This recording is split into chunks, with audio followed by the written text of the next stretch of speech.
Patay ang isang teenager matapos saksakin sa labas ng isang bilyaran sa Quezon City. 2 menor de edad at isa pang 18 taong gulang na estudyante ang inaresto. At nakatutok si James Agustin. Kuha ang komosyong ito sa labas sa isang bilyaran sa Barangay Pasong Puti, Quezon City noong Huwebes, August 30. Ang isang grupo ng mga kabataan tumatakbo papalayo. Kita naman ng isang binatilyo na may inihagis. Aray! Aray! Uy, kuya! Ang isa pang grupo nasa loob na ng bilyaran. Inaalalayan nila ang isang lalaking estudyanteng duguan at nakasuot pa ng uniforme. Maya-maya pa natumba na ang estudyante. Dinala sa ospital ng 16 anyos sa grade 11 student, pero nasawi kalaunan bunsod ng mga saksak sa dibdib at hita. Hindi nahagip sa video, pero may isa pang grade 11 student na sugatan matapos naman mapokpok sa ulo. Ayon sa pulisya, alas 6 pa ng gabi ay nagpang-abot na ang 2 grupo sa mismong bilyaran. Nagkaroon na ng initial altercation o yung hindi pagkakaunawa, nagkasagutan, pero na-pacify kaagad. Hanggang nag-escalate orally, nagkaroon ulit ng tawag nito, awayan ng mga 9 na ng gabi.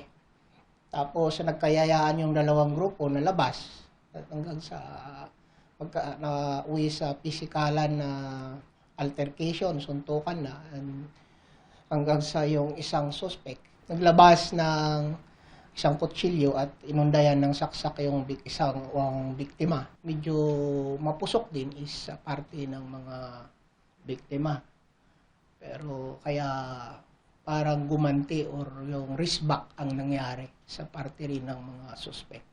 Sa follow-up operation ng pulisya, naaresto ang 18 anyos sa suspect na isang grade 12 student. Natunto naman sa kanyang bahay ang 15 anyos, habang isinuko ng mga kaanak ang 16 anyos na siyang umanong sumaksak sa biktima. Ang 2 menor de edad, parehong grade 10 students. Ayon sa pulisya, magkakatropa ang 3 ng mga estudyante sa ibang eskwelahan.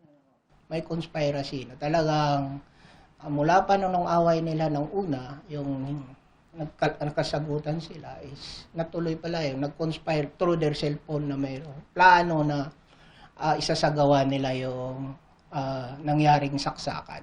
Hindi na nabawi ang kutsilyong ginamit sa pananaksa. Nasa kustudiya ng Criminal Investigation and Detection Unit ng QCPD sa Camp Karingal ang 18 anyos sa suspect. Wala po akong alam na sinaksak po nila yun. Wala po akong alam na lahat. Di ko po akalain na sasakin po yun.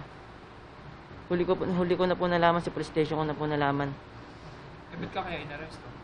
Dahil po sa pagpasok ko daw po ng bote. Hindi po kami ng gulo. Sila po yung nag-amok. Itinurn over naman sa Molabe Youth Home ang 2 menor de edad.